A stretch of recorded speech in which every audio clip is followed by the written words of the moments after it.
Fiadanany tompo amintsika rehetrarehetra dia faly mandray anao eto amin'ity toerany ity a, indrindra raha androany no fotoana voalohany a nidiranao teto a, dia faly izay a mandray antsika tsiraray avy androany a amin'ny alalan'ity a fotoana anankiray a izay a nataontsika hifampizarana ity.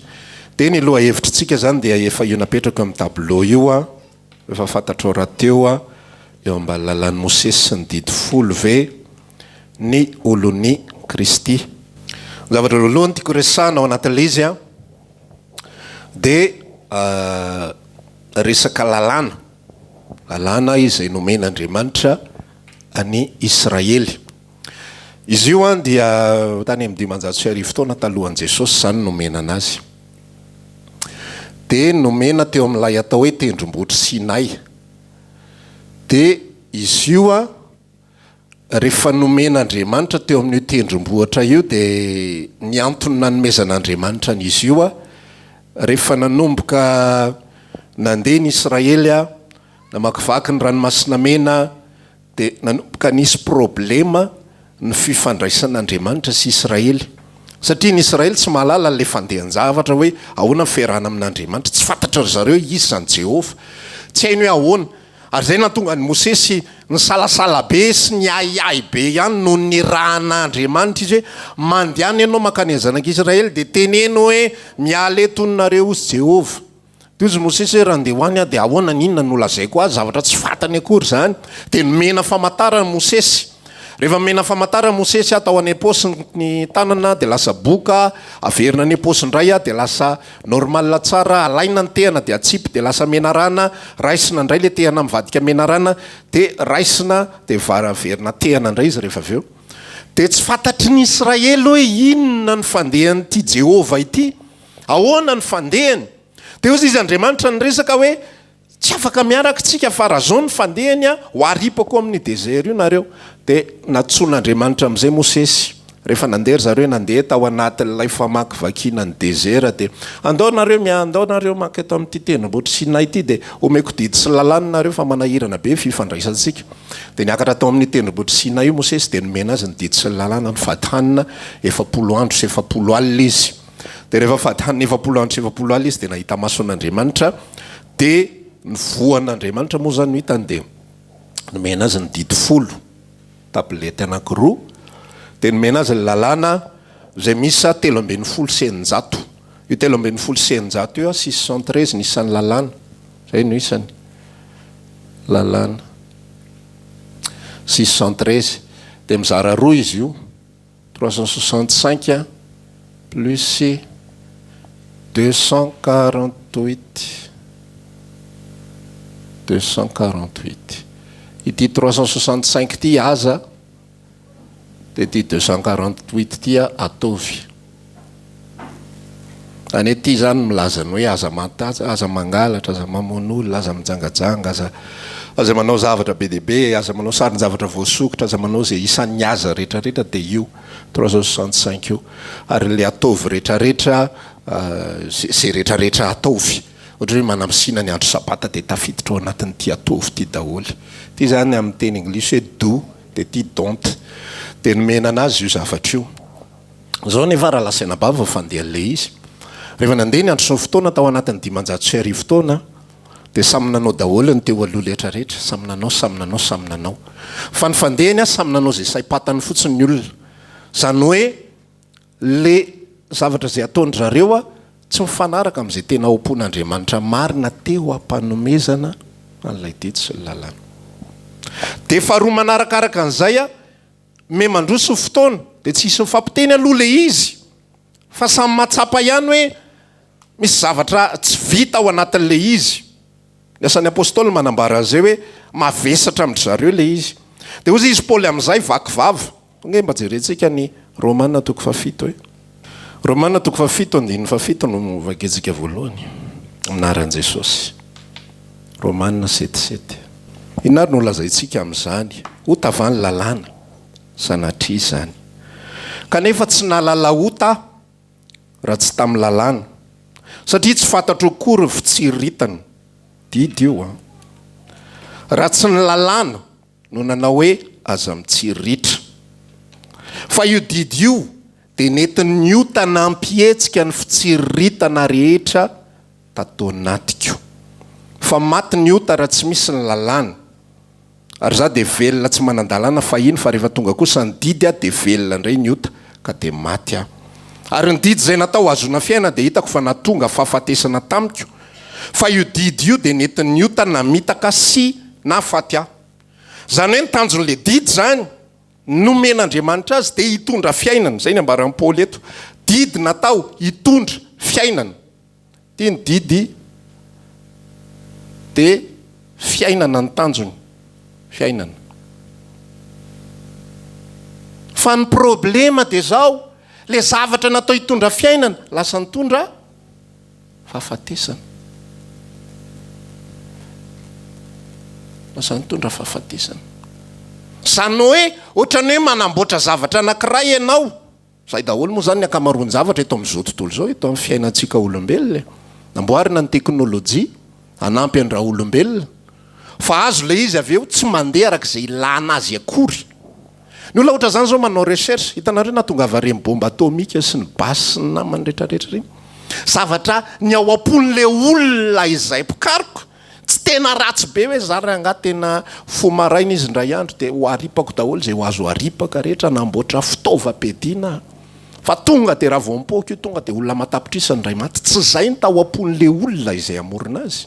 Fa ny zavatra tao am-pony dia zao hoe pour la paix du monde, pour une paix durable, ho an'izao, ho an'izao. Misy zavatra tsara fiainana. Fa vadika fahafatesana ilay izy avy eo. Satria inona ny problema? Ny ao anatin'ny olombelona ny problema. Tia le olombelona dia asiako kibobe izy, dia ao anatin'ny kibobeany ao misy ota. Io ny problema. Ka na inona zavatra tsara zay ketrehan'ny olombelona sy zay karakaraina ao andron'olombelona sy zay atao andra olombelona, misy an'ity ota ity zay mitoetra ao anatiny manova ny zavatra rehetrarehetra. Azonareo le izy. Misy olona zao karakarainao, menao zavatra tsara izy. Tena mba ho amponao mihitsy ny anampy azy, tena mba ho amponao mihitsy ny anao an'izao anazy. Dia mahatonga ny olona miteny mihitsy ara hoe mahagaga ho afa ny olona nasianao soa ihany no tondra olana ao anao avy eo.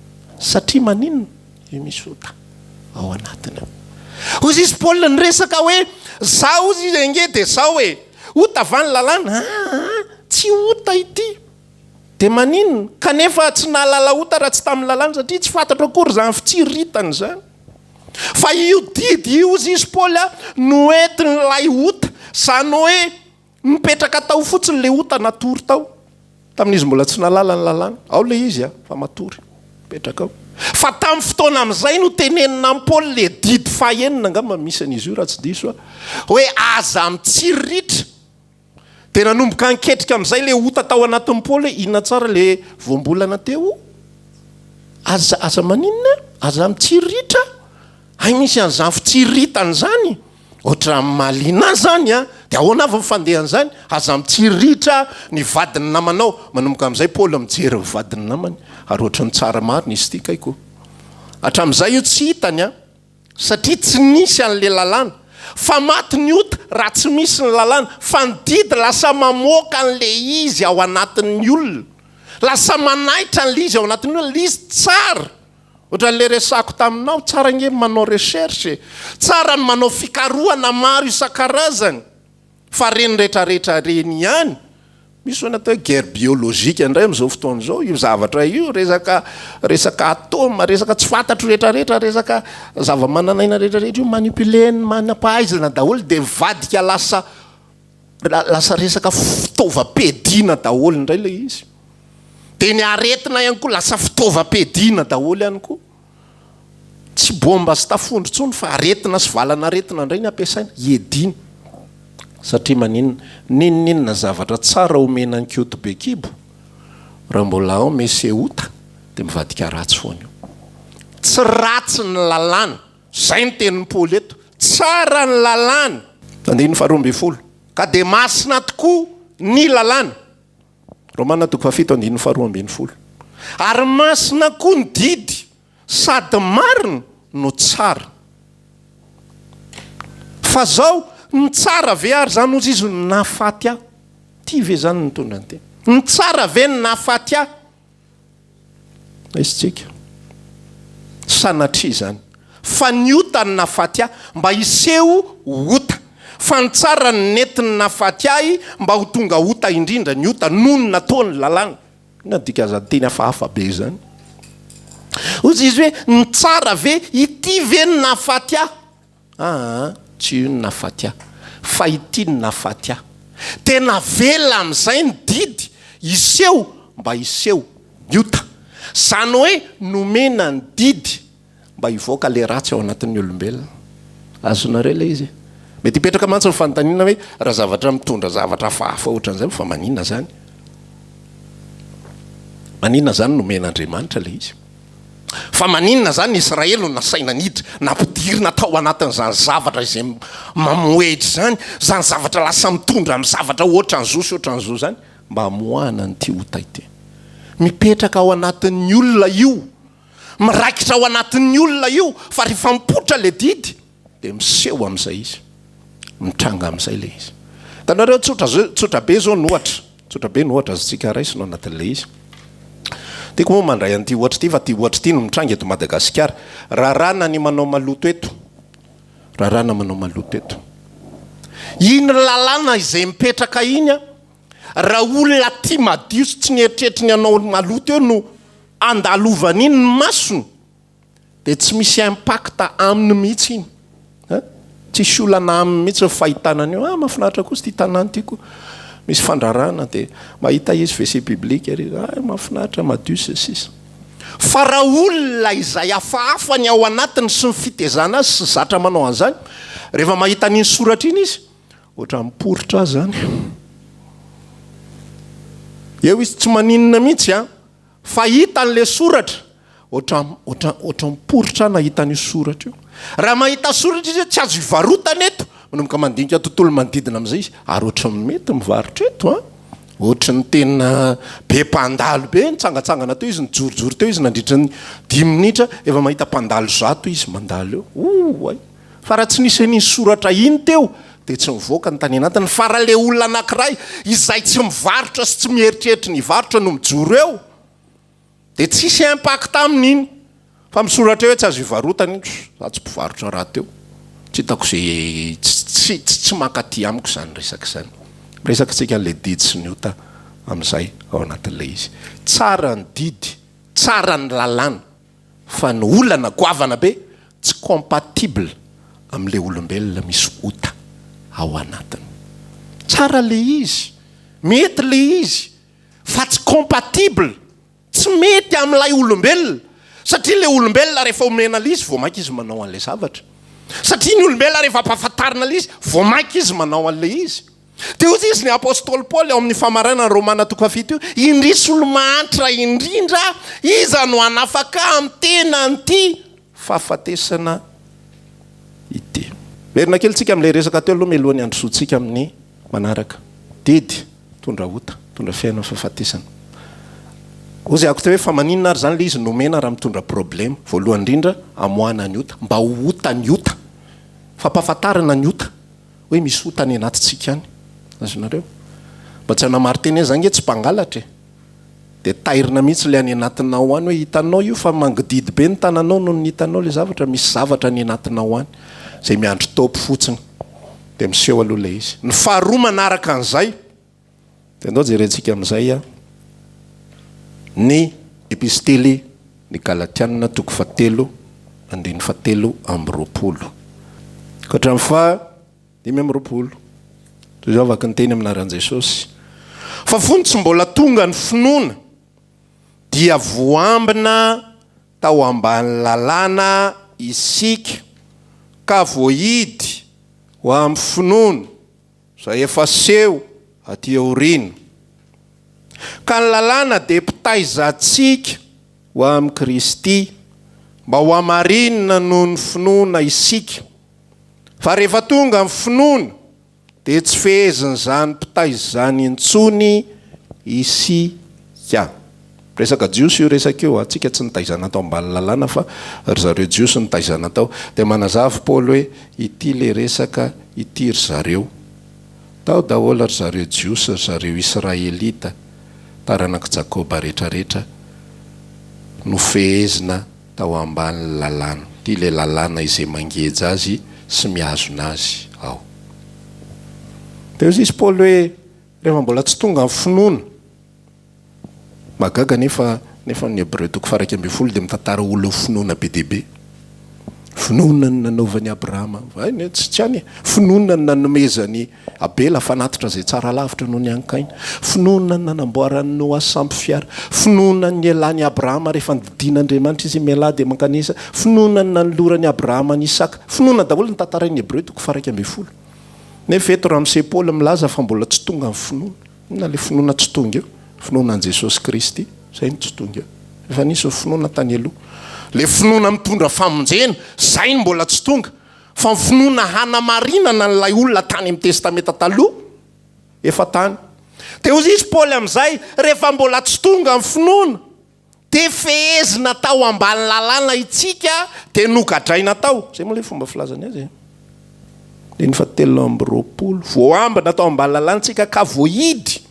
ity zany le lalàna dia nidina tao mihitsy ry zareo mba inona ny antony mba tsy hanaonao foana mba tsy hivily amin'ny lalàna tsy tokony ho izy ka na dia misy problema ary le lalàna iny aloha solution tsara indrindra hiazonana ny Israely azonareo ve le izy mety hipetraka alitsina le fanontaniana fa maninona ary zany Andriamanitra manome zavatra tsy compatible satria zay le resantsika teo hoe tsy compatible amin'le olombelona le lalàna satria mandra-pahatonga n'ilay tena izy dia ozy izy le tenin'Andriamanitra teo rehefa tonga amin'ny finoana tsy tezany zay mpitaiza intsony isika amin'ny vanim-potoana dada sy mamany zaza anankiray manao ina modesty mba mandeha mirozirosy kely izy mandeha restaurant dia maka babysitter izy dia le babysitter no mitaiza le zaza ao dia le babysitter tsy mahalala zay tena mety amin'io zaza io fa dia manao zay vita amin'ny fotsiny izy mandra-pahatonga ny dadany sy ny mamany marina zay a ny mpitaiza tsy mahalala zay mety amin'io fa indraindray ary izy sady mamany fa ary laka erasotro 1 2 3 4 satria zay ny mpitaiza tsy parfait tsy tanteraka tsy hainy tanteraka momba n'io zaza io fa mpitaiza izy mandra-paha fotsiny mba tsy hampatonga le zaza hivily lalana be hoe avela fotsiny amin'izao zany ve le zaza tsy avela fotsiny amin'izao le zaza fa alao asiana mpitaiza izy aloha ka na dia mampiahiahy ary ty mpitaiza ity fa dia ohatran'izao ohatr'izay daola nge fiainantsika rehetrarehetra miaraka mpitaiza tsisy manana mpitaiza tena hoe io kosa aloha tena mahasolo amin'ny mamany mihitsiny io hoe tsisy an'izany fa ny mpitaiza manahirakirana ohatrohatran'izay daholo fa tsy hita tsy vitanao daholo ny asa tsinona tao anatin'ny tokantrano dia tsy maintsy mba andeferana izy gideny izy arak'izay mampety azy eo fa raha ny hoe tena mety aloha tsy tena zay raha hoe tena mahafapo aloha aiza moa ny ahitana an'izay mahafapo na ho karamaina ohatrinona ary ve ahitan'izany zay ny atao hoe mpitaiza dia zay ihany koa ty lalàna ty zay ny rôle ny lalàna mpitaiza ny Israely mandritry ny 530 taona mandra-pahatonga ny finoana rehefa tonga amin'izay ny finoana dia ozy izy le Galatiana 3 manomboka midritsika ao anatin'ny votoatin-kevitra fa rehefa tonga amin'izay ozy izy azolovakiko iverenako mihitsy izy teo 520 fa rehefa tonga ny finoana dia tsy fezy zay mpitaiza intsony isika ity le lalàna mpitaiza ny filaza azy rehefa tonga ny finoana le ray aman-dreny dia tsy fezin'io intsony isika fa tapitra ny période tonga amin'izay ianao mpitaiza etaty an'izay ny zazakely karakaraiko amin'izay faly ery le zazakely mahita mamy izy dia mitadinona izy dia afapo tsara izy fa teo izy natao fotsiny zay ampatonga azy mba ilamindamina sy hoe hafa ihany mba misy mpitaiza na izany tsy zany fa zaza aveo avela rery eo fotsiny izany amin'izay tsika nomboka hiditra amin'ny vetivetiny avana amin'izay fandeha le izy resaka mpitaiza sy resaka ina moa resaka finoana ny resantsika teo ahoana amin'izay miprocédé an'le fandehan-javatra ho zako teo zany hoe tsara ny lalàna fa tsy compatible amin'le olona le izy.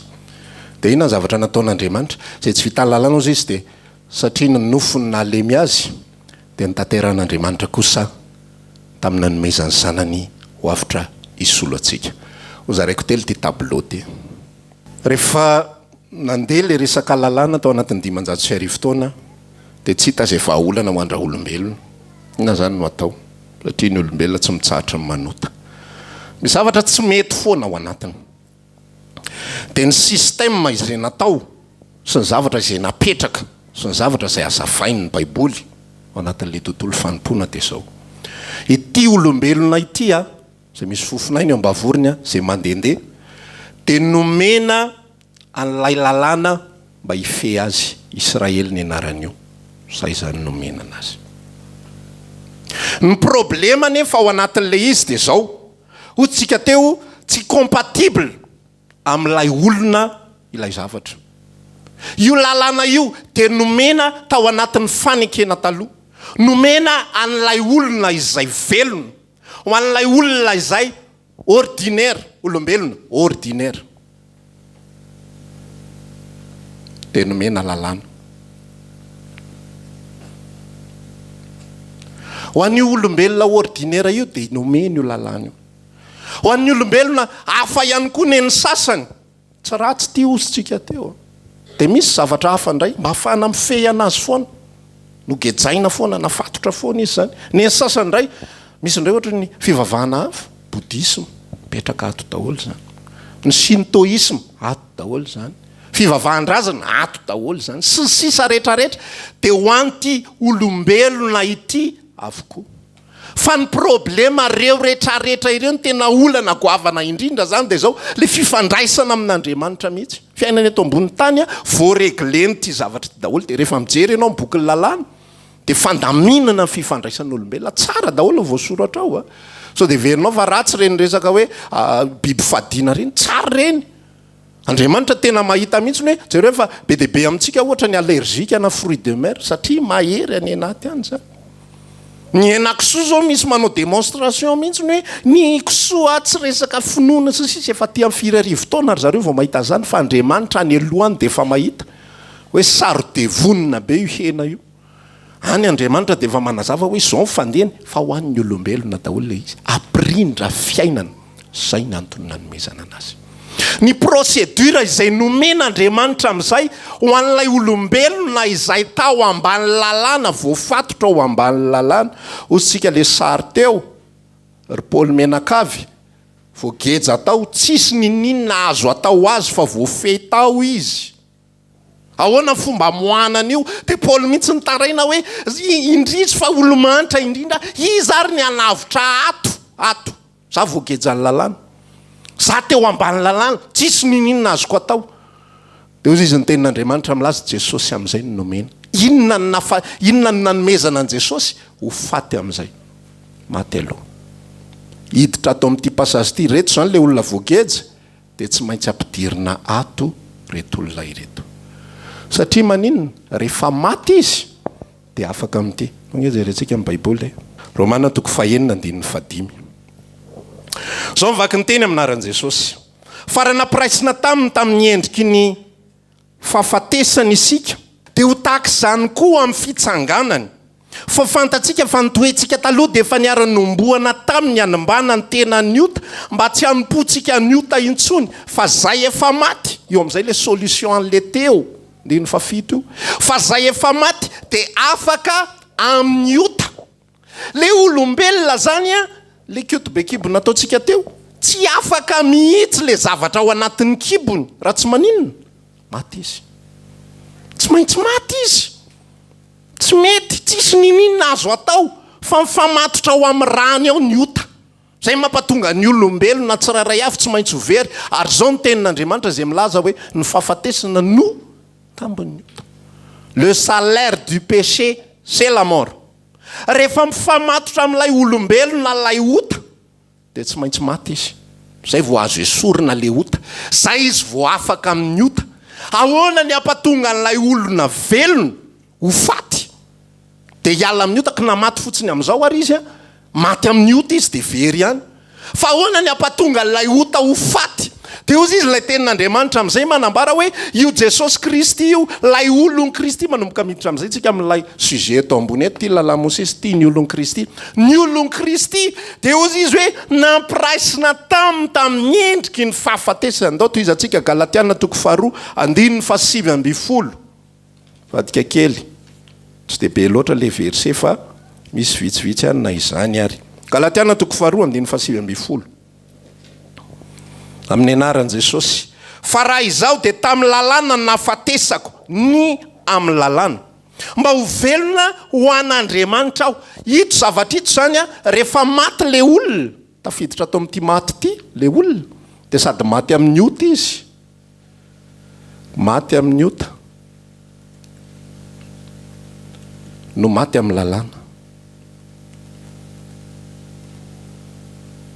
tsotra be le resaka rehefa maty ianao de tsy manota ntsony marina sady diso zay maty tsy manota intsony tsisy maty mandanga zany tsisy maty mangalatra tsisy maty mijangajanga tsisy maty mamono olona fa cinéma ny devoly reny angatra mamono olona reny so de lazainao hoe le angatra reny zany pasteur ahoana cinéma ny devoly reny fa ny maty atapitra amin'ny fahatsiarovana azy any izy any amin'ny salle d'attente any miandry ny fitsanganan'ny tena maty indray a ny sasany ho any amin'ny fiainana mandrakizay ozy izy mibokin'ny Daniela ny sasany ho any amin'ny latsa sy ny Yesu mandrakizay a miandry ny afobe izany rehefa maty le olona de maty amin'ny ota izy ary maty amin'ny lalàna inona koa ny dika le hoe maty amin'ny lalàna tsy misy olona izay velona tsy misy olona izay maty de mbola eo ambany lalàna foana ohatra zany zao hoe ny lalàn'ny velona de zao raha teo velona ianao tsy maintsy mihinan-kanina lalàna zay a sa tsy marina zany aloha e so de misy aminareo velona raha tsy mihinan-kanina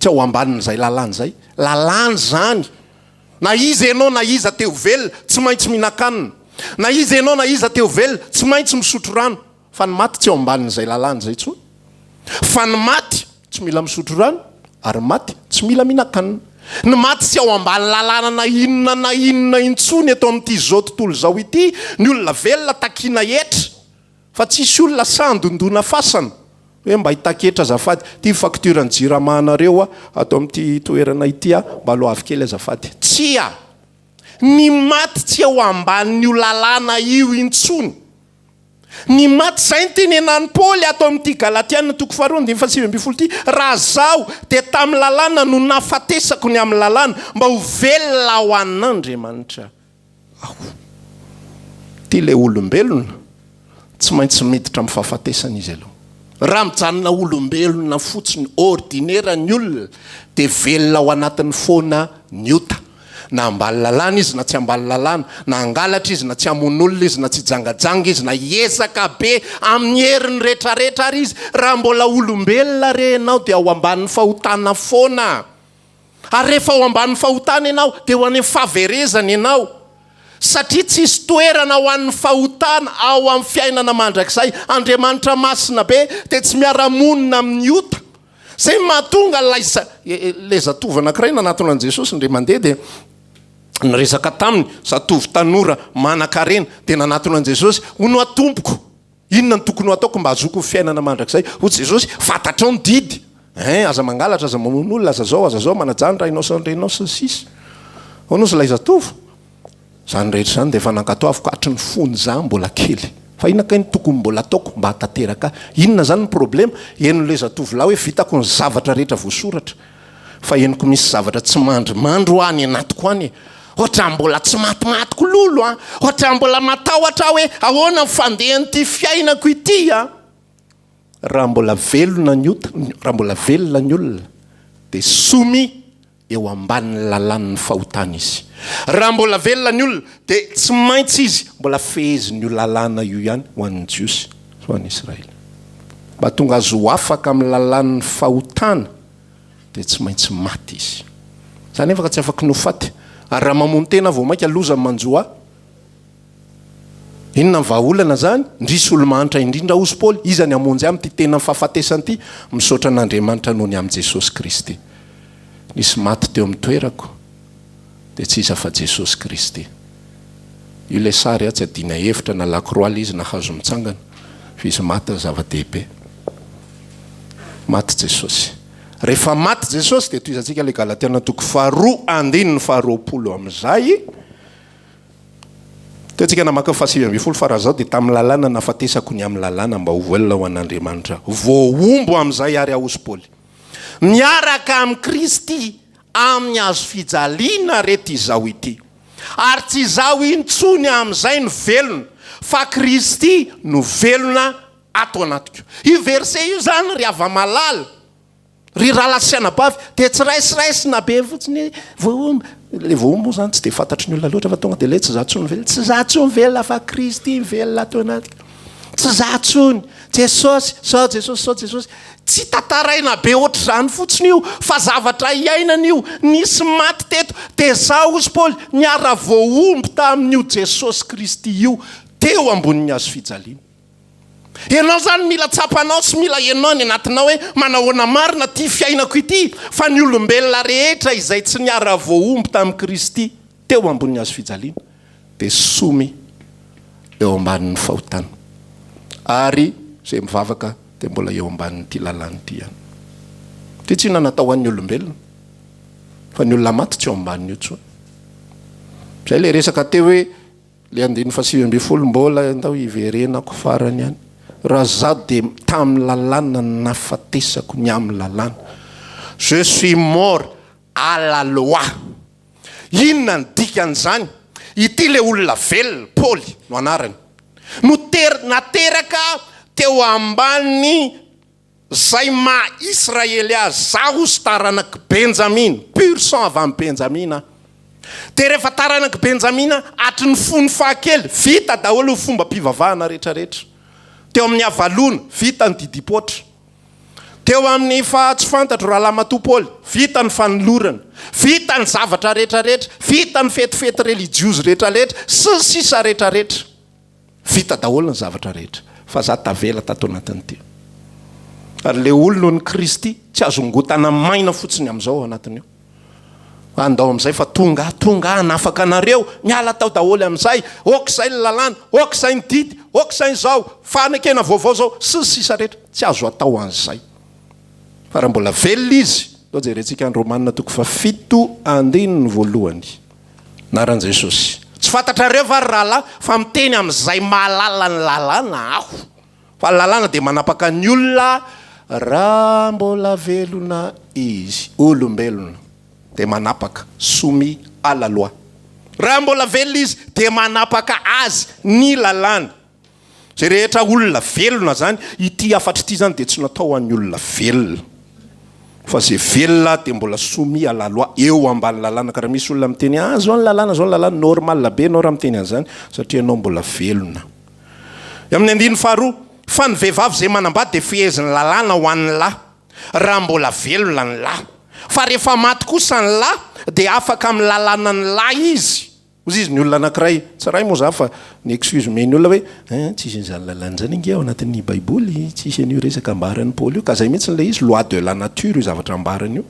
Koa raha mbola velona ny lahy ka manambady olo-kafa raha vehivavy dia atao hoe mpijangajanga izy.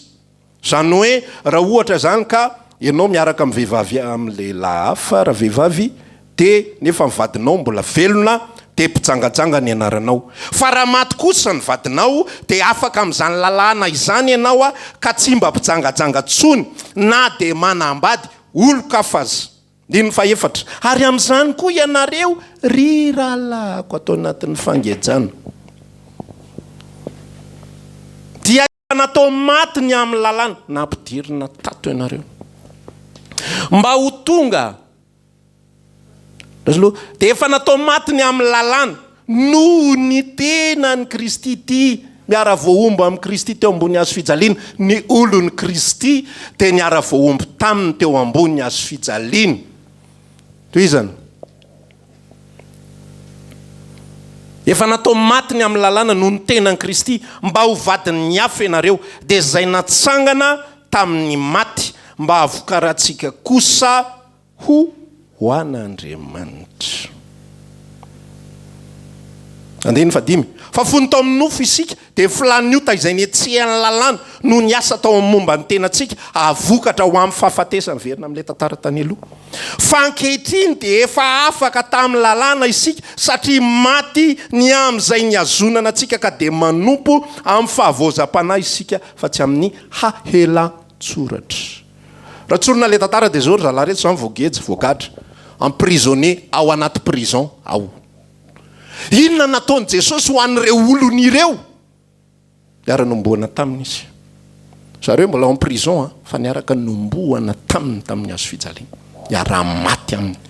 Mazava ho azy ireo olona fa rehefa maty ny olona ao anaty prison de tsy maintsy avoaka izy.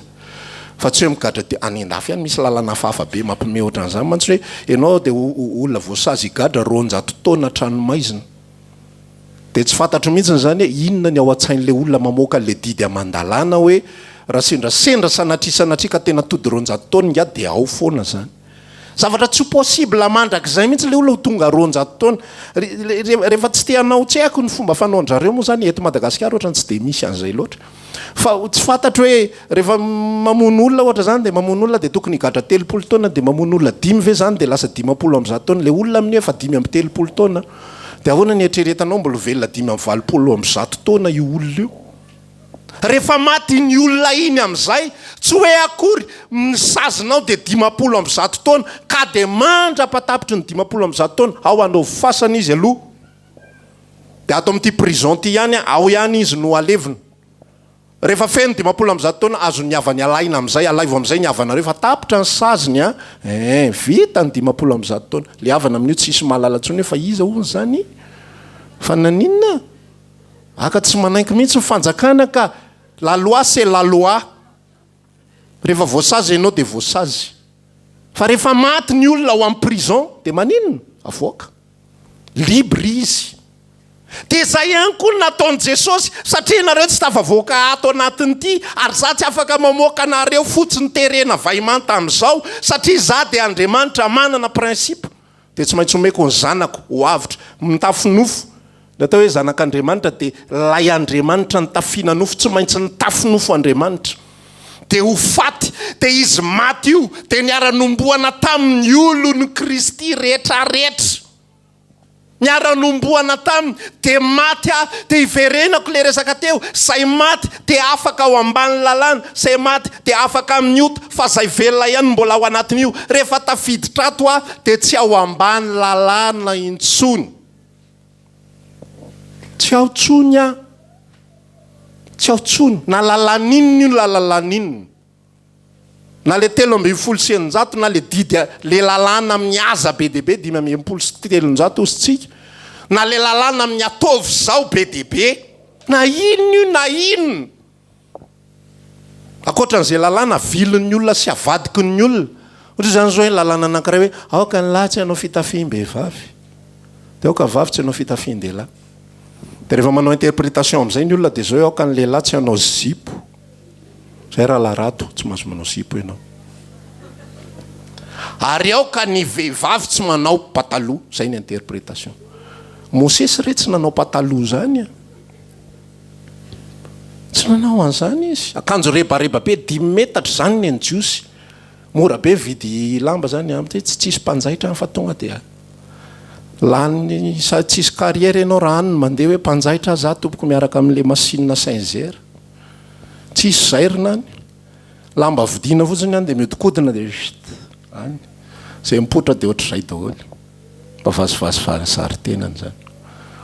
Fa natao hoe ny aoka ny lehilahy tsy hanao fitafiam-behivavy de zao mananjanaka ohatra rahalahy resaka pudicité amin'ny teny frantsay de mananjanaka ohatra rahalahy rado ray lahy ny ray vavy de aoka le zanaky rahalahy rado vavy tsy hanao fitafian'le boakely de na inona fa tsy pataloha ihany fa na t-shirt io na blouson io na manga atsika takin'inona raha velo fatiny atsika ao fa zao mena zay ny dikan'ino aoka ny lahy tsy hanao fitafiam-behivavy pudicité fifamindrana zavatra ohatran'izany. Tsika malagasy ihany koa manana zavatra fisainana sy fotom-pisainana mitovy amin'izany hoe tsy mety zany anaovanao ny akanjony anadahanao tsy mety zany akanjony raha anabavinao anaovanao tsy mety zany dia izay nydikanyiny zavatra iny. Ny olon Kristy tsy eo ambany karazany lalàny Mosesy intsony io raha voaboasina sy de tahena raha be mihitsy io, loza be, tantara be mihitsy ny ao anatin'io, fa tsy vitan'ny olona sahirakirana io. Hoe tsy manamanana ianao ve sady efa sahira-pivelomana mbola ao ambany lalàny Mosesy koa, tondra fanatitra foana ny ataonao raharaha isaky fanatitra noho ny io tafarana tsara ny ankizy voaka ny tandrema manondra tsondra anany, tsisy ondro menanareo isaka mihetsika eo endre tsara dia tsy maintsy endry tsara daholo. Tafiditra tsika ato amin'ilay resaka maty amin'izay. Rehefa maty amin'izay ilay olon Kristy dia afaka izy tsy eo ambanin'ity lalàny io taintsony, ary tsy eo ambanin'ny lalàny Mosesy intsony. Fa inona amin'izay ny tenin'Andriamanitra izay nambarany teo, andinin'ny fahenina fa ankehitriny dia afa afaka tamin'ny lalàna isika satria maty ny amin'izay niazonana antsika, ka dia manompo isika amin'ny avozam-panahy miditra passé ato amin'izay, tsy tapitra eo amin'ny fahafatesana zany fa miditra ao amin'ny avozam-panahy na ny fitsanganana amin'ny maty. Dia andao tsika hiverina amin'ny Romanina toko fahenina, ao daholo ilay resaka rehetrarehetra, Romanina 6, Romanina 7, ao daholo ny resaka rehetra. Romanina toko fahenina andiny telo. Eto anelanelan'ity misy natao hoe fandevenana fa tsy resaka be mikasika an'izay tsika. Fa tonga dia ilay passage atao amin'ilay manaraka ny jerentsika fandevenana. Romanina toko fahenina andiny telo. Naran'i Jesosy. Tsy fantatrareo va fa naizana iza isika no efa natao batisa ho amin'ny Kristy Jesosy dia natao batisa ho amin'ny fahafatesany. Koa niarana levina tamin'ny batisa isika ho amin'ny fahafatesana mba ho tahaka ny nananganana ny Kristy tamin'ny maty amin'izay tamin'ny voninahitry ny ray no andehanantsika kosa amin'ny fiainana vaovao. Zany hoe ity ilay olombelona ordinaire eo ambanin'ny lalàna nanao zay rehetrarehetra ary raha vao tsy mankatò lalàna dia zavatra mila fantatrao dia zao tsy moramora mihitsy ny sanction tsy fankatoavan-dalàna. Va ozy ny Deutéronomia toko 7:20 raha tsy mankatò zay rehetra, izy tsy miteny sasany an'izao le didy folo any tsy maintsy ankatoavina fa le ambiny tsy maninona ataovy milamindaminao zay mapetipety anareo atao.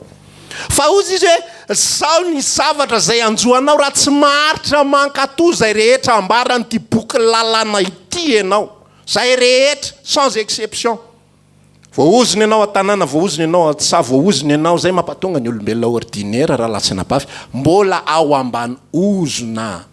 Vao mihetsika ny Israely, vao misy folaitra, vao misy fanondranana dia efa misy basy manambana ao ambadika eo tandremo. Ho an'ny mpianatra école pastorale dia mahafantatra tsara ny resaka Yom Kippur, andro lehibe ny fanavotana, grand jour du pardon. Tsy maintsy asiana ny grand jour du pardon, fety lehibe any Israely izay amelana ny eloko ny jiosy rehetrarehetra mba tsy isiany ny ozona satria manino zareo ao ambany ozona, ambany ozona.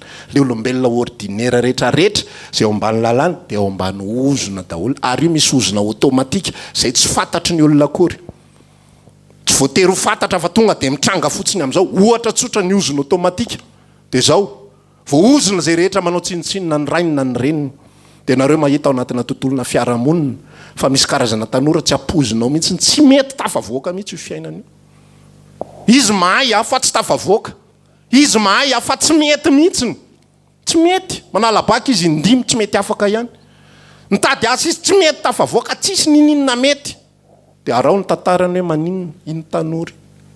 Fa misy ao ambadika izay manao tsinitsinina ny rainy sy ny reniny, tonga dia milatsaka, tsisy fampandrenesana, tonga dia any menjera fotsiny amin'izao satria maninona olombelona ordinaire eo ambany lalàn'ny fahafatesana sy ny lalàn'ota. Dia ota ty mitondra fahafatesana, lalàna mitondra fahafatesana eo ambany lalàn'ny fahafatesana. Le olon Kristy kosa niaraka maty taminy, zay ny etapo voalohany, miara maty aminy, nomboana teo amin'ny hazo fijaliana, miaraka aminy, amin'ny finoany zany ary tsapa ao anaty zany.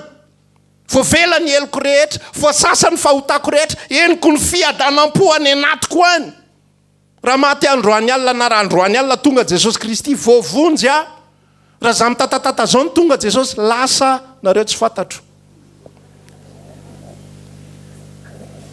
Tsy tsy dikan'izany tsy hoe satria za mitory teny de lasa fa na tsy mitory teny araha fa miesona ako ampandriny mety niesona ary adiniko mivavaka fa lasa satria maninona za fa miara voaomby taminy fahotako teo ambony azo fijaliana voaomby rehefa vita amin'ny fanomboana dia tsy azo avela ho faty fotsiny eo fa tsy maintsy alevina zay ozy izy Paoly nydika amin'ny batisa ozy aho hoe lalovantsika fotsiny fa tsy asiantsika resaka be niala ty aloha le olombelona tonga amin'ny fahafatesana izy nandray ny fitiavan'i Kristy zay nidirana amin'ity fahafatesana ity tsy ny olona rehetra ny tafiditra ao fa ny olona izay natsapa ny asan'i Kristy tao am-pony ozy ny asan'ny apôstôly 2:7 ary zay rehetra ny aino dia nilaza hoe ry rahalahy voatsindrona tao am-pony ry zareo na eno ny fitiavan'Andriamanitra na eno ny famindrapon'Andriamanitra na eno ny asan'Andriamanitra tamin'ny alalan'i Jesosy fanavotana zay mihoatra lavitra noho ny lalàna tsy manavitra fa mitondra fitahiana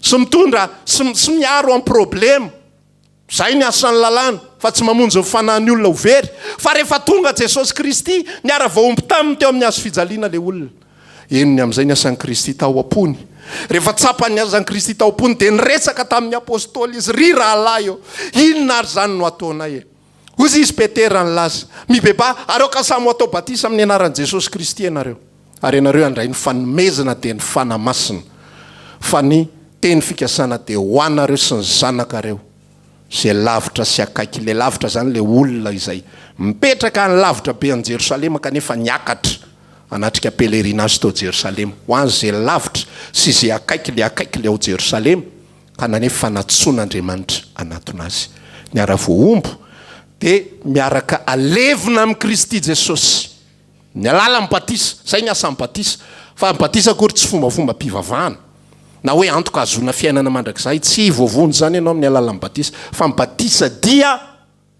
symbole fampisehoana fa za dia niarana levina tamin'i Jesosy mba arak'izay nandehanany amin'izay ozy izy andininy faefatra vakitsika teo koa niarana levina tamin'i Jesosy tamin'ny batisa ho amin'ny fahafatesana isika mba ho tahaka ny nananganana an'i Kristy tamin'ny maty kosa amin'ny voninahitra ny ray ny andehanantsika amin'ny fiainam-baovao ty zany ianao za nao zany lazaiko ty zaho olombelona ordinaire be nanana fiainana ordinaire nianatra tahaka an'izay vahoaka rehetra mba nanao an'izao mba nanao an'izao mba nanao an'izao tamin'ny fotoana anankiray kosa nampahafantarina amiko Jesosy maty teo ambony azo fijaliana ho aho maty izy inona ny antony mba ho voaomby miaraka amin'ny fahotako ny tenany otako amin'ny andininy fahafiry izy milaza niny tenany ota andininy fahaeniny fahafantatsika fa nitoetratsika taloha dia niaraka nomboana taminy hanimbana ny tenany ota io ilay kiodobekibo lazaiko anao teo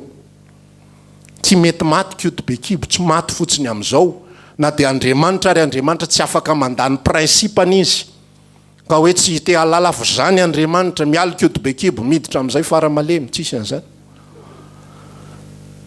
tsy mahazo manao forcine oatra zany Andriamanitra tsy ao anaty procédure sy principe an'Andriamanitra zany fa misy fipetrany zavatra rehetrarehetra nomeniny zanany miaraka voaombo amiko dia atao amin'izay aho mandeha amin'ny fiainam-baovao Jesosy nitsangana tamin'ny maty za kosa mandeha amin'ny fiainam-baovao madiva marantsika fiainam-baovao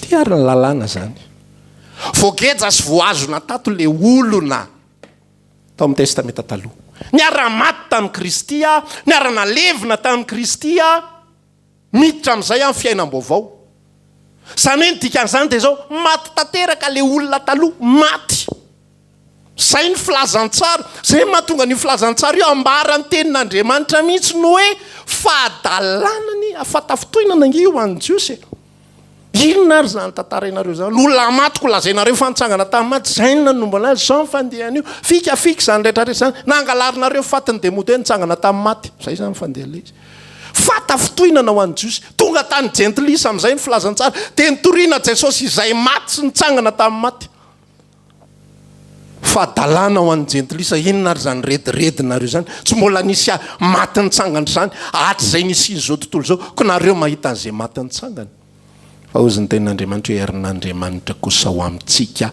izay hovonjena rehefa nitsangana maty Kristy za kosa mandeha fiainam-baovao izy lasa ny an-danitra za mandeha amin'ny fiainam-baovao eto amin'izao tontolo zao. Ary zaho ilay mandeha amin'ny fiainam-baovao ity de tsomy tsy ao ambany ny atao hoe lalàna intsony, satria maninona eto aho ny atao hoe zavaboary vaovao, zavaboahary vaovao. Jereva mahafinaritra be mihitsy filazan'ny Paoly Korintana faharotoko fa 10:7 misy anio. Raha misy olona ao amin'ny Kristy nadika amin'ny teny gasy le izy dia olom-baovao izy. Zay le baibolintsika mahazatra. Fa ny tena dika le izy any amin'ny dika teny hafa rehetrarehetra dia zao hoe raha misy olona ao amin'ny Kristy dia zavaboary vaovao izy.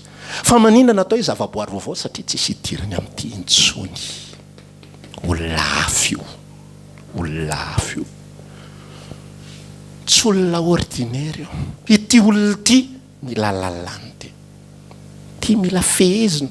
Ary raha vao tsy fehezina io dia manao tao foana. Fa le zavaboary vaovao izay noariana ao amin'ny Kristy Jesosy nomeny ny fanahy masina.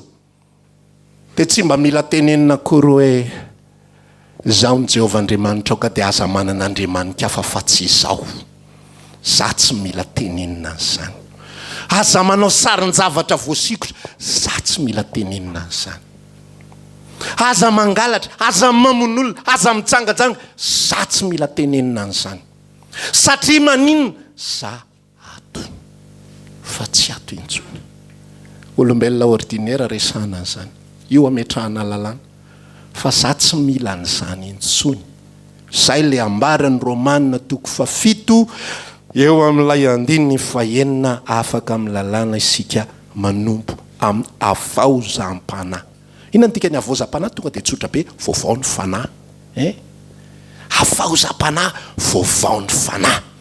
Raha ianao zany mbola mila zavatra be dia be, ny Israely ny équilibre ny didy amandalana dia zao.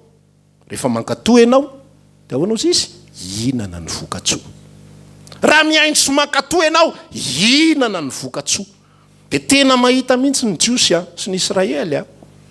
Rehefa mamboly izy, vokatra be mihitsy. Tena mafinaritra be mihitsy ny tany, tena tondraka.